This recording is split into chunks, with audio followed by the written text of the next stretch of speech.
He's a good man. He's a good father. You tell me he's a depressed criminal, prone to anger, serially unfaithful.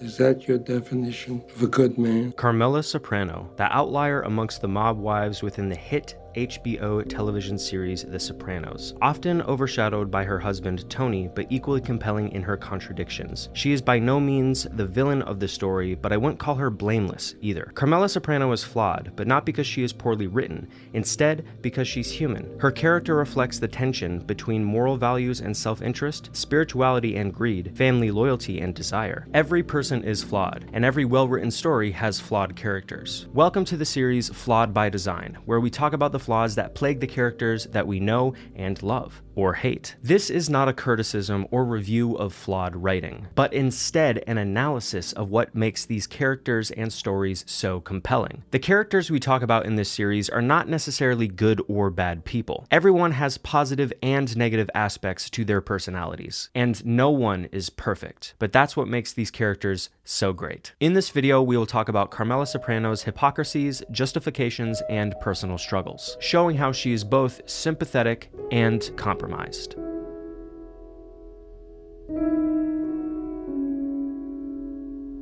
Why, hello!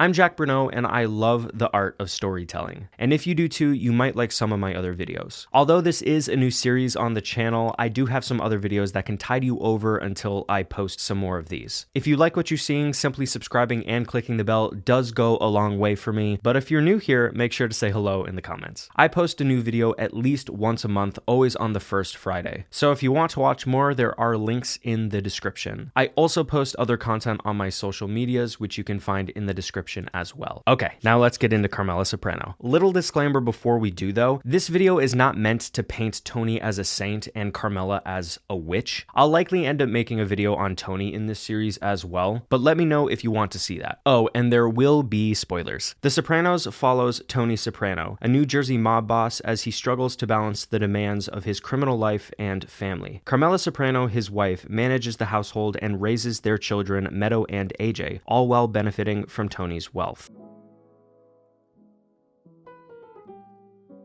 The Soprano family is Roman Catholic. However, throughout the series, Carmela seems to be the only member of the family who truly practices. I'm of the belief that you don't need to be religious to be a moral person. In fact, if the only thing holding you back from being an awful person are the consequences outlined by many modern religions, you're just not a good person. However, what we see in The Sopranos is Christianity being used as symbolism. Despite the bigotry being spewed by many, not all, but many Christians nowadays, the religion was created and rooted in loving thy neighbor. So how can you be a devout Christian while your husband goes around beating thy neighbor for money? Carmela is devout in her faith as a way of rationalizing her family's sins. She prides herself on being a Catholic and is close with the pastor, Father Phil, who justifies her life as being morally grounded. The crumbling of her relationship with the pastor is the beginning of her doubt, at least what we see in the series. In her confession to Father Phil, she admits she has been enjoying the fruits of Tony's sins. She knows her wealth is tied to violence, but instead of changing, she asks if simply praying and donating to the church can make it right. In season 3, when describing Tony to a psychiatrist, Carmela calls him a good man, but he bluntly tells her that he is not, forcing her to confront her own denial. He tells her directly,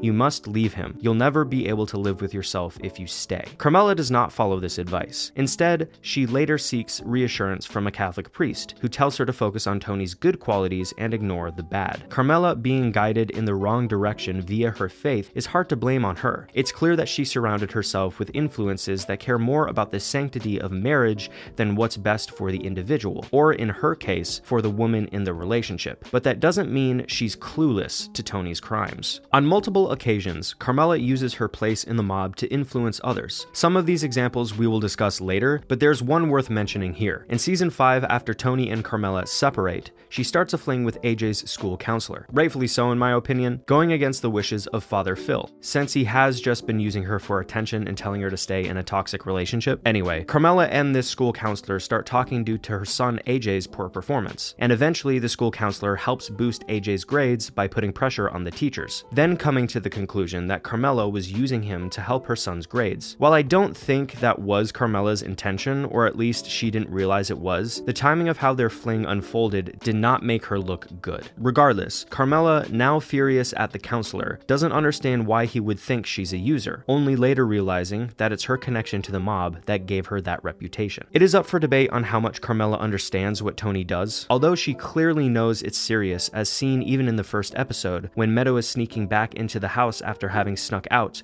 Carmela grabs the AK-47 they have at the house because she thinks it's an intruder. Not exactly a normal reaction for a housewife.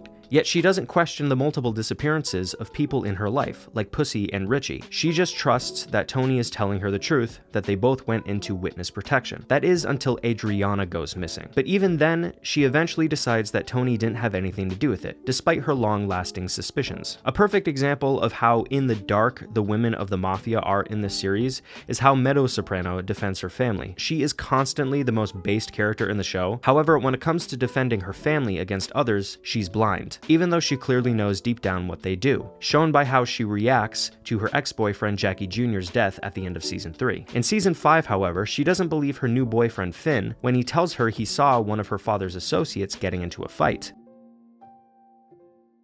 Carmela insists that Meadow and AJ pursue education and futures outside of the mob, yet she willfully ignores the damage Tony's world does to them and actively prevents them from leaving. When it comes to AJ, Carmela is often harsh and dismissive. There's this moment where he spills milk and she mutters, "every night," like she's just resigned to him always messing up. That little comment shows how low her expectations are for him. On top of that, she's constantly ditching him. We see plenty of it when she sneaks off to visit Furio, but one of the clearest examples is when she and AJ visit Meadow at college. This is right after Tony and Meadow fight about Meadow's black boyfriend. Carmela tells AJ to leave so she can talk to Meadow alone, and his response is, "I'm always being sent away." Speaking of being sent away, there was also the possibility of AJ being sent to military school, but frankly, according to what we see in the series, I agree with her on this one that it was a bad idea, even though I have no idea how else they could have handled that situation. Now, Tony's behavior definitely has just as much, if not more, of a negative effect on AJ. The difference is, AJ doesn't really see that. Carmela's the strict parent, while Tony plays the fun dad role, the one who's supposed to teach AJ how to be a man. A father and son bond is supposed to be grounding, but Tony and AJ's is toxic. During Tony and Carmela's separation, AJ even chooses to side with his dad,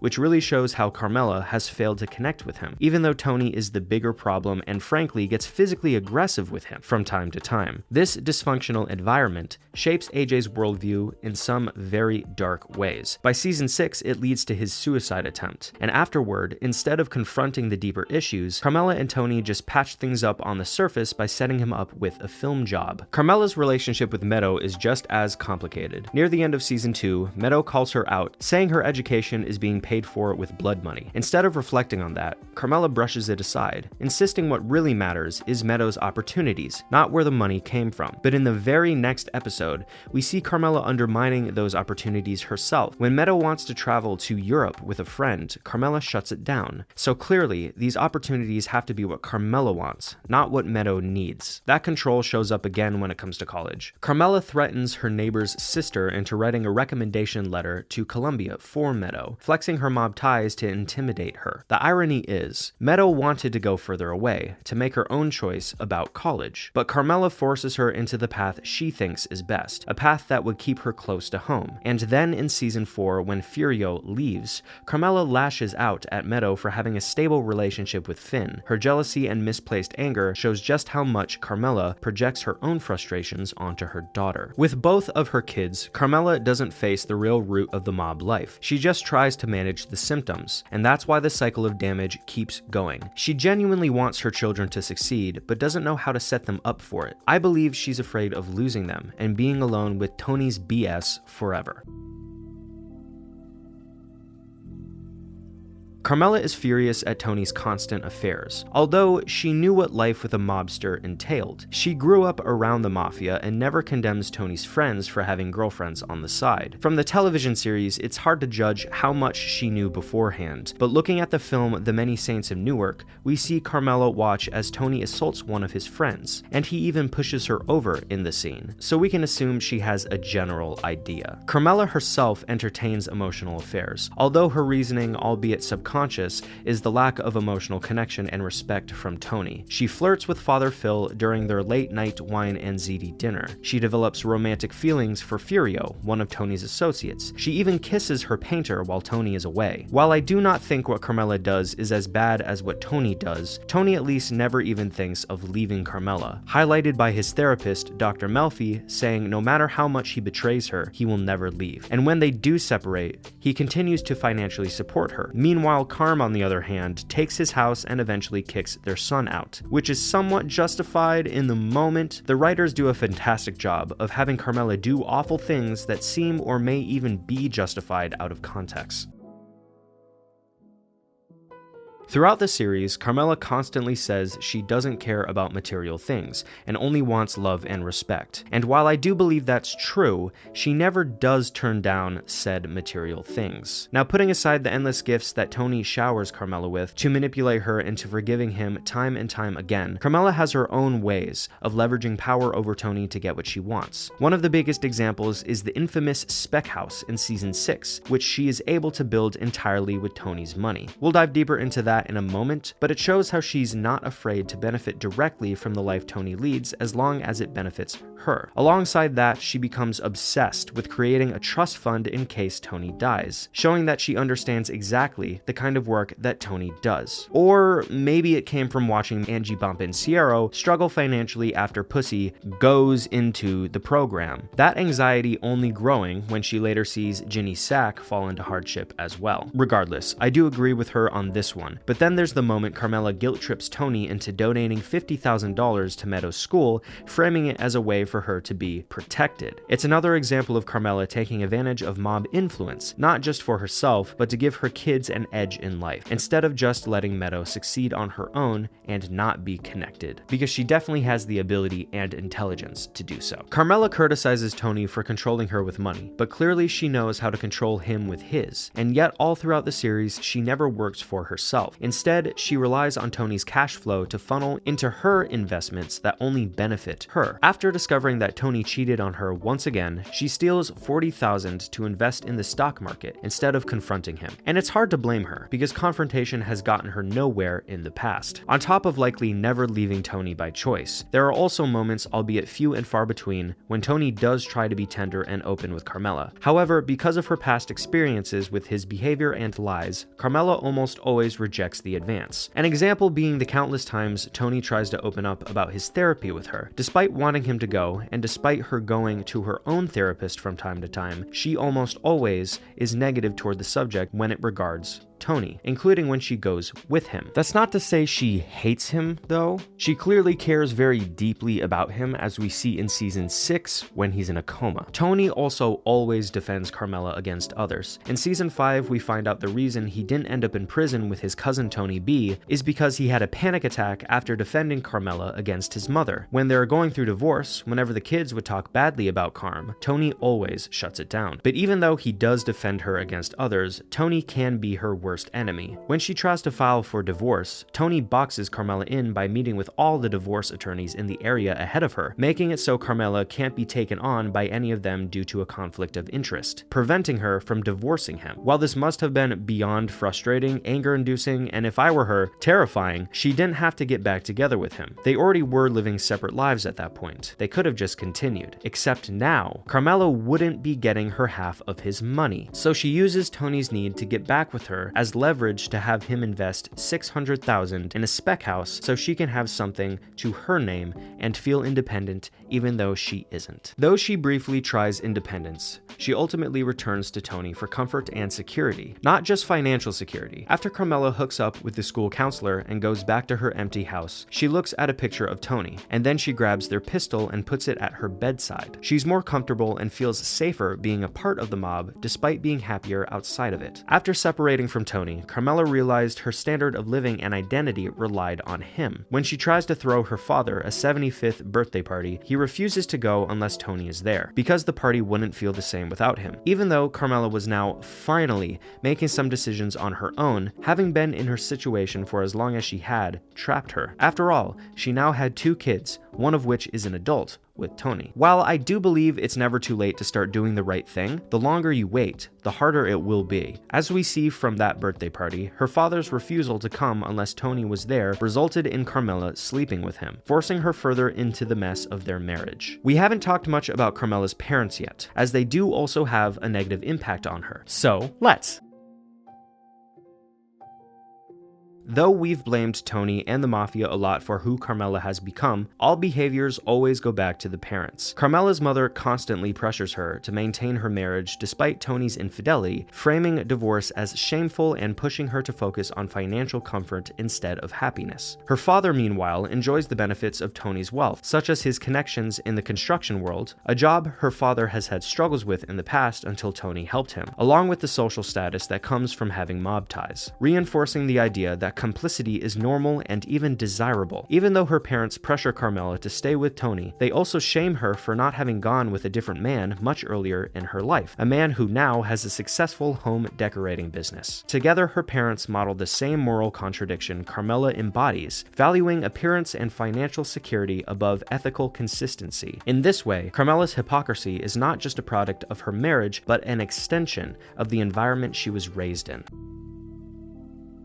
Even though she was raised this way, she is an adult in the series, who should learn from her mistakes. Carmela frames herself as trapped in Tony's world, but the truth is she benefits from staying. Leaving Tony would mean giving up her identity, status, and financial security, and when she does leave, the separation is short-lived. In a conversation with AJ, Carmela discusses their family's wealth and the difficult choices it comes from, presenting it as an unavoidable reality while largely ignoring her own role in benefiting from Tony's criminal lifestyle. All the while, AJ is starting to question why he gets to be rich and the rest of the world suffers. In episode 3 of season 6, Carmela even admits to many of the things that we discussed in this video to Tony's therapist, Dr. Melfi.